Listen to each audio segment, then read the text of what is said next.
Donald Trump's brain doesn't work. We have known that since Donald Trump entered the political scene, but it is certainly ramped up with the 2024 election in a presidency that can only be described by the rapid state of Donald Trump's cognitive decline. He is literally falling apart both physically, cognitively, and politically every single day. And that is why Donald Trump just admitted that he is falling apart in a text that he leaked on his own Truth Social post. I'm going to get into it all, but before we do, if I could quickly ask you to leave a like on this video, and if you haven't already and you enjoy our channel, to hit that subscribe button because it goes a long way in supporting our work. Now, before we get into that text of Trump's that he leaked, I want to start with why. And that's a broken brain of his that Carolyn Levitt is trying to excuse with what appears to be a fake MRI result that a former White House doctor broke down. It's important context for Trump's confusion. There really is no preventative cardiac MRI. This is not a standard test for an 80-year-old man to undergo advanced imaging. Boris, the whole note has kind of a weird and defensive, evasive tone to it. First of all, this is not part of the president's comprehensive physical examination. He had that in April, and then he underwent some more testing in July. If you look at his first administration, the president, like most presidents, only underwent one comprehensive physical exam every year. So this comes, completely off cycle. Second, it's filled with euphemisms. Again, Dr. Barbara Bella, the president's physician, states that he underwent advanced imaging. Well, what specific advanced imaging did the president have? Was it an MRI, as the president said? Was it a CT? Did he have both? It doesn't really make sense for Trump to have undergone a non-regularly scheduled abdominal MRI. First of all, I don't think Donald Trump has abs. I know that it's not important, but you know what I mean. I don't know how they can even remotely try to justify this. They're not really doing a good job at it. But we know what this was about. Donald Trump admitted that after his MRI, they asked him if he wanted to take a cognitive test. Now, I don't think they offered and say, "Hey, Donald, do you want to spend a little time having fun on this little elephant exam?" No. They assigned it to Donald Trump because he has some severe problems up here that we see every single day, and they are finally being reported on. But Donald Trump's own health problems are not his only problems with health, because as Donald Trump sees his term collapse, he's trying to save it with an announcement that we have seen time and time again, and that is about his health care plan. Healthcare plan. And why is that? Because in a time in which affordability is a crisis right now, it's only getting worse. And it's important context before we get into this text that exposes Donald Trump's health and talks about it as well. This is for the tens of millions of Americans who get their health insurance through the online marketplaces. Look, based on the newly posted information, meaning the pricing information that's now being posted in multiple states, a family of four making $130,000 in Maine, so you combine the family's income, everybody's salaries, you got to do $130,000, that family would face an increase in their annual health insurance premiums next year of $16,100. That's how much their health insurance premiums would go up. But maybe that's, that sounds like it's a fairly well-off family, and you think, oh, well, maybe that doesn't apply to me. I'm not quite in that kind of a bracket. Well, imagine you're in a couple, you're each 60 years old, and you put both of your salaries together combined, you make $85,000 a year. So maybe one of you's making 40 grand a year, maybe one of you's making $45,000 a year. Combined, your couple's income is $85,000 a year. In Maryland, your insurance premium is going to go up by $13,700. In Minnesota, your insurance is going to go up by $15,500. In Nevada, it's going to go up by $18,100.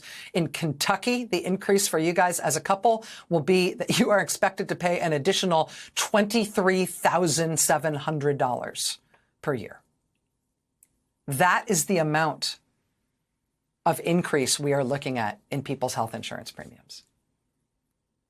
Can your family afford just randomly an additional charge of $24,000?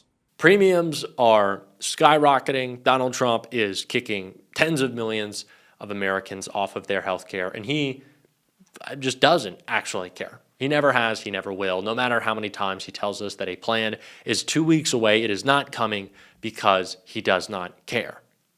He doesn't. So we should never pretend like he does. We should never take him seriously in any way whatsoever. We just shouldn't. And Republicans need to stop falling for that. But apparently, that is not what happened, because someone who has been at odds with Donald Trump throughout this entire administration texted him earlier today. Trump shared it, and it really just kind of goes to show all of the health struggles going on within this administration. Donald Trump posted on Truth Social just a little bit ago a text he received from Republican Senator Rand Paul, writing, "I know we have been at odds recently, but in your first term, you signed an executive order to legalize association health plans that allow individuals to buy collectively health insurance via Costco, Amazon, or Sam's Club. This collaboration brought us together and still holds the promise of lowering insurance premiums. It did not succeed because Dem AGs fought it in court. We could pass it in Congress today with your help. It costs nothing and simply changes labor law to allow people to buy insurance as a group from retailers. Let me know if this is something you might want to partner on. Rand." Well, Rand, I'm going to go ahead and break the news to you. Donald Trump does not want to partner on it. And it is not because you have called out his tariffs, because in some moments you have called out the criminality of Pete Hegseth. No, it's just because Donald Trump fundamentally doesn't care. And he has also never understood a single piece of policy in the history of his political career. Why does Donald Trump make broad, sweeping statements that mean nothing? They mean nothing. Because Donald Trump means nothing. He stands for nothing. He cares about nothing, of course, except for enriching himself, the wealthiest people in our country already, and his family members. That is what Donald Trump is after. It is the corruption, it is the praise, but improving people's lives, that is not on the checklist. Donald Trump does not get to that. He does not wake up covered in Big Mac sauce thinking about helping me and you. It's just simply not going on. So to act or to create this fantasy in your mind, Rand Paul, and sure, reach out to the President of the United States. I'm not going to fault you for that. But to like get up the courage and to go, do you know what I'm going to do? I'm going to reach out to the President. Dear Mr. Donald, please will you help us to accomplish some It's not happening. You look ridiculous. And I know Rand Paul didn't post that. Donald Trump posted it. I honestly don't know if it's funny enough, I don't know if he meant to post that, or if he meant to send it to RFK Jr., if he meant to send it to Pam Bondi, to Susie Wild, Stephen Miller. We don't know at this point. It was weird because he didn't post it with a comment. Honestly, if you're asking me, Donald Trump was on a 160 post, I think, bender last night. I think he posted it to humiliate Rand Paul, to say, look at this sucker, thinking I'm going to work with him, thinking I care about healthcare. Get the fuck out of here. You got to look at this idiot. Oh my God, he thinks I'm president to help people? He thinks I want to do this job? Did he not read that New York Times report? I'm doing 5 hours a day. It's mostly on the phone. It's mostly watching Fox. I'm sleeping in meetings. Don't text me. Honestly, that's what I think it was about. I think it was kind of a mocking Rand Paul thing, which is really, hysterical. It's a crack up. 20 million people about to get kicked off their health care. And you're like, do you know what I'm going to do? I'm going to mock Rand Paul for maybe even trying to care, which honestly, I don't even know if Rand Paul does either.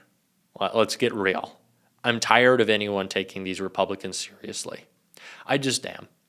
And I want to hearken back a little bit to Marjorie Taylor Greene's moment of moral clarity, which I kind of always scoffed at. Donald Trump has spent the past 2 weeks, is it now, threatening to kill, hang, to go after, at least cause physical violence, promote it against Democratic members of Congress who simply said, do not obey illegal orders. Something that now the White House press secretary, for the first time in her life, told the truth about, has admitted that Pete Hegseth did order. He said, I need you to carry out an illegal order. That's what he was instructing. And Donald Trump has been threatening those members of Congress. And Marjorie Taylor Greene, who everyone really, really loved when she said, I've thought about political violence, and now that it is being levied at me, I think it needs to stop. Now that I'm involved, I think it now needs to stop. And then it was silence. It was silence from Marjorie Taylor Greene. It was strange because when it was about her, when she was the victim, it's all we ever heard about. And people were really empathetic. Empathy, Marjorie, empathy. Think about it. Caring about other people. right? We practiced it for you. I didn't, because I didn't buy the bullshit. But now the threats continue. Alyssa Slott can post it. The messages of people calling into her office or home saying that she should be murdered. Marjorie Taylor Greene, silence. So Rand Paul, valiant effort, bud, but I do not think that Donald Trump will text you back. And I know we've always mocked 2 weeks away, but of course we should mock 2 weeks away. It is nonsensical. And the string of posts that Donald Trump put out was also nonsensical. I want to take a look, courtesy of our friends at MSNBC. Over the course of 5 hours late last night, 79-year-old Donald Trump posted online more than 150 times publicly. Daily Beast explains that in a lot of those posts, Donald Trump targeted his usual perceived enemies, people like Governor Gavin Newsom, former Speaker Nancy Pelosi, former Presidents Barack Obama and Joe Biden, former Director of the FBI Jim Comey. He called some of those former elected officials and government workers traitors again. He complimented guests who had appeared on Fox News in close correspondence to the time that he posted. Trump also repeated or reposted a lot of things, a lot of the usual right-wing MAGA content, boosting it with his retweets. He shared some videos of himself. In one of them, he insults a female journalist, and another one includes footage of his little cameo in the film Home Alone 2 from the year 1992. At one point last night, Donald Trump was firing off more than one post a minute. I want to bring in MS Now senior White House reporter Vaughn Hilliard. So Vaughn, if any public figure in the world of sports did that, there would be, you could imagine ESPN or Bill Simmons asking about their state of mind or what was going on in their life. When Kanye West does that, we usually get some sort of reporting out or reaction from the mother of the children he shares, Kim Kardashian. I mean, this is bananas, off-the-wall stuff, the rate of posting. This is a confused madman, an out-of-control wannabe dictator, and someone who does not deserve any trust or goodwill. None of these people do. And I will make sure that we continue to make that clear on this show every single day. And if you want to support that, as always, you can hit that subscribe button, leave a like on this video. If you stuck around to the end, drop a blue heart in the comments. If you want to support the show another way, you can go hang out with me on Instagram at JD Cocchiarella. Just give me a follow. Same name on Twitter. Keep on fighting, y'all. Don't let them silence you. And until next time, I'll see you soon.